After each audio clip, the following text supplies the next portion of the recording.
celebrated El Reno's 125th birthday just last week, and this is Miss Carolyn Barker with a little history. Hope you enjoy it. So I'm just going to touch on a few of the things.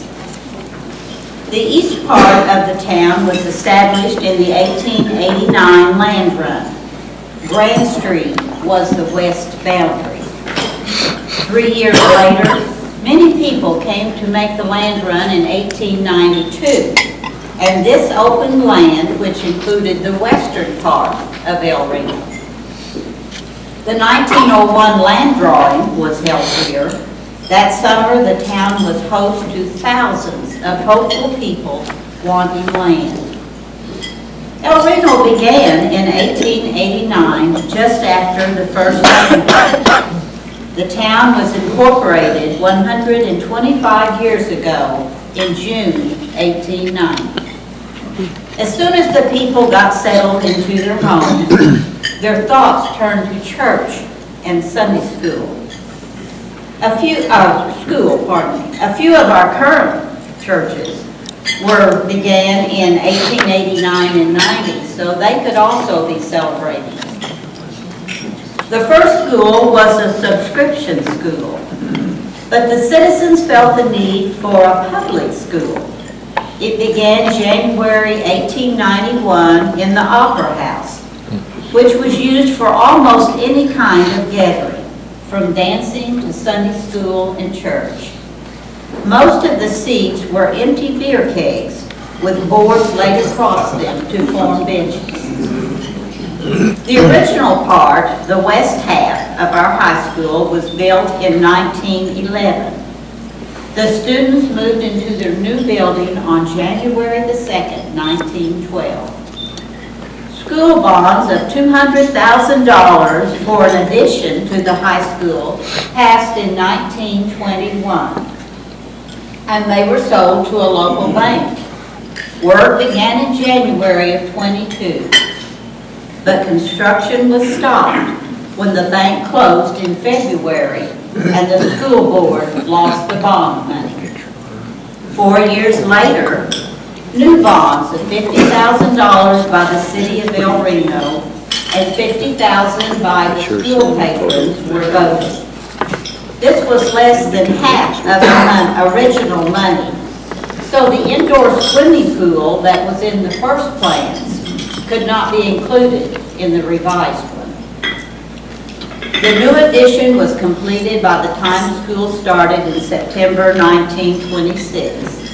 And if you drive by the school, the drain pipe on the south side of the building, that's where the addition is made. The first burial in the cemetery was just 6 months after the 1889 land run. There was much discussion as to where the remains should be buried, as there was no cemetery land or plans for one at that time. There were 19 saloons in El Reno in 1893. How many churches? Yeah. So I feel like El Reno must have been like the old Western movies that we watched, and had a bar on every corner. But we had a little help, not only El Reno citizens, but the soldiers from Fort Reno also frequented these places. Some of the businesses in 1894 were 2 Chinese laundries, as well as 4 banks, 9 drugstores, 7 hardware stores, 5 blacksmith shops, and 24 lawyers. There were 15 two-story brick buildings, and 13 more were under construction, and there was also a 3-story brick building.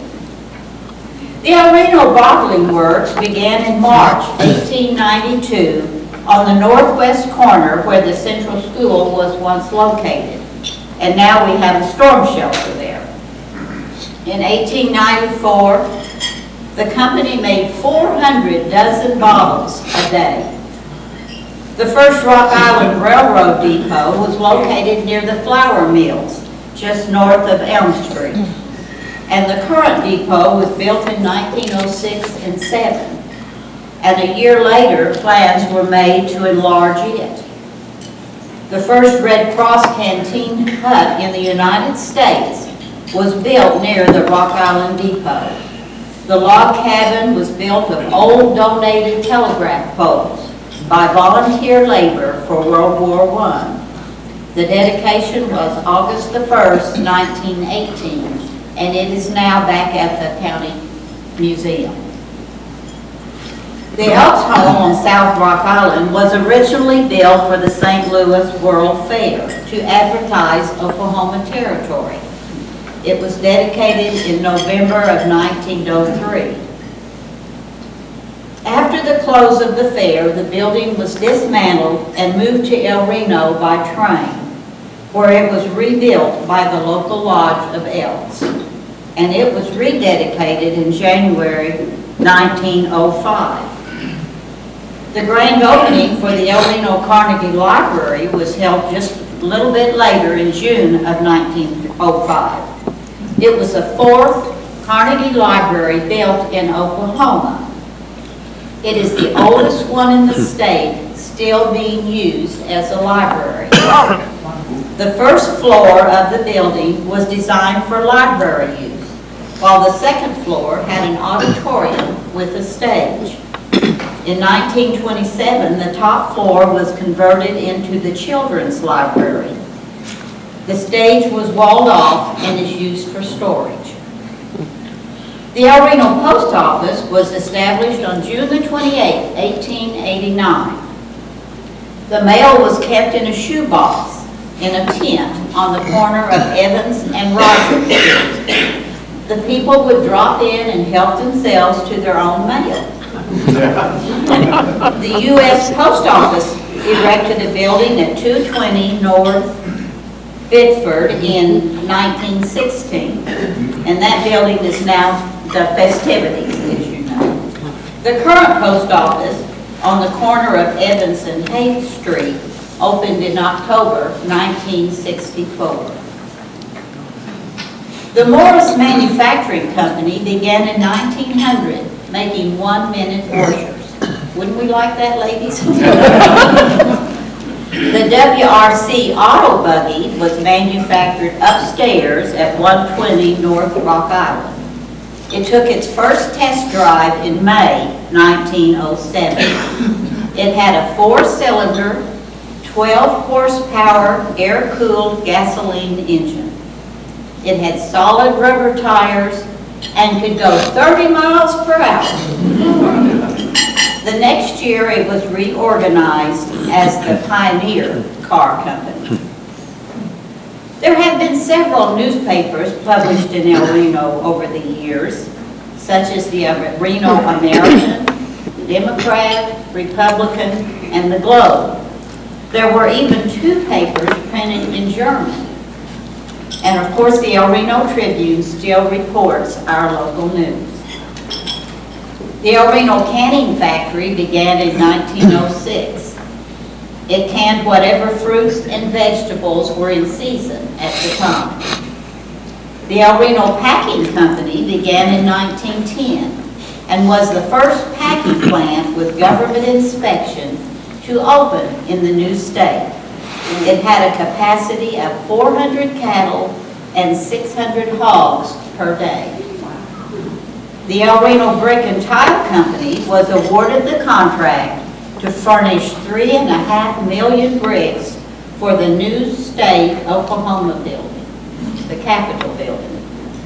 Another county contract called for 200,000. And the first bricks were delivered in early January of 1916. And these are the bricks they're wanting to replace today. The El Reno Broom Factory started about 1918. 600 brooms were made daily at their plant at 716 East Rogers. The El Reno Poultry and Egg Company began in 1970. Their principal business was buying and trucking of eggs, poultry, and cream. And I think it was later barns.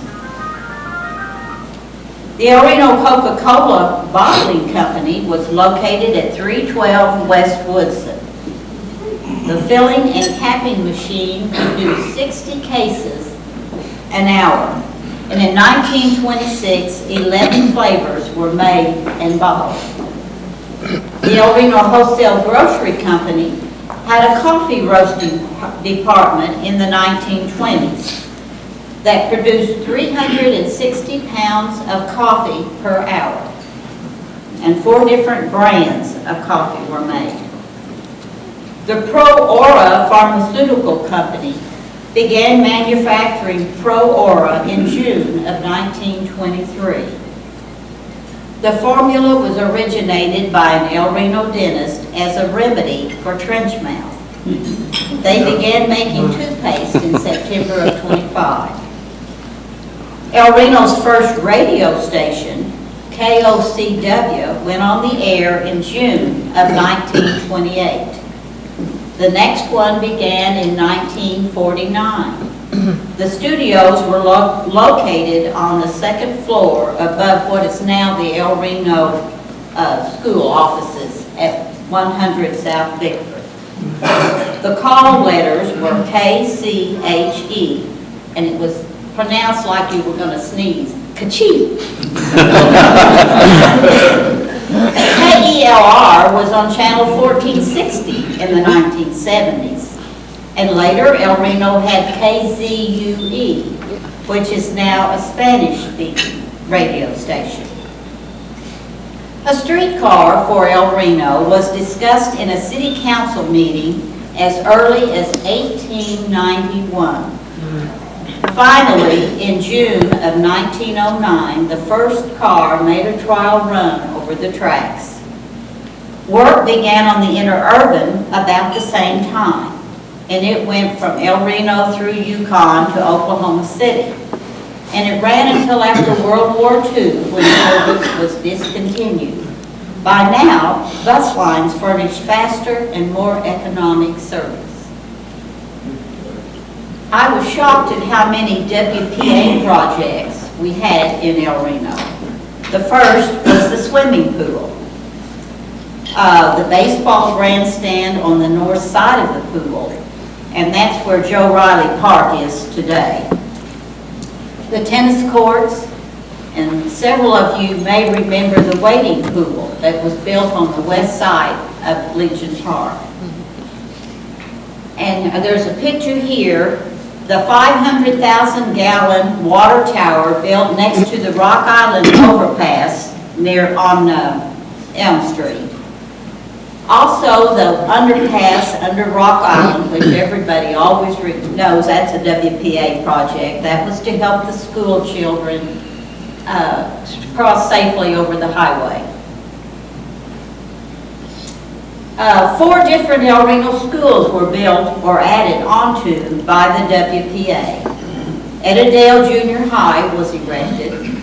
The old Webster School was torn down and replaced with a new one. Booker T. Washington had a 40-foot extension added on, and the new Lincoln was built in 2 phases. In March 1937, Eleanor Roosevelt came to El Reno to dedicate the National Youth Administration Building, which was located across from Eddadale Junior High. Of course, the Federal Correction Institute, as we now know it, or reformatory as the older ones of us remember it, has been an important part of our town, and we don't want to forget our airport. It is good to be connected to our past history, but we must look forward to our present time and future. The spiritual needs are still being met by churches of nearly every denomination. Education is still important to its citizens, as evidenced by the new school projects that are being done. The El Reno Carnegie Library has varied resources for reading and learning. And I'm particularly proud of the archives room, where a lot of the history can be researched. In addition, El Reno boasts over 70 acres of parks and recreation areas. A new rodeo facility has been built. The football stadium, baseball, and soccer fields have been updated. the swimming pool has been replaced. Our well-kept cemetery is a place of which to be proud. A lot of new improvements have been made, and the sexton's office is currently being remodeled. There are probably as many people interred there as currently live in our town. It is a nice final resting place for our loved ones. The greatest asset of our city is its people. They are hardworking and eager to help make El Reno a better place. I am proud to have been born and raised here. El Reno provided a good place to raise our family. I personally don't like change, but welcome the future to see what it will bring to our community. Thank you.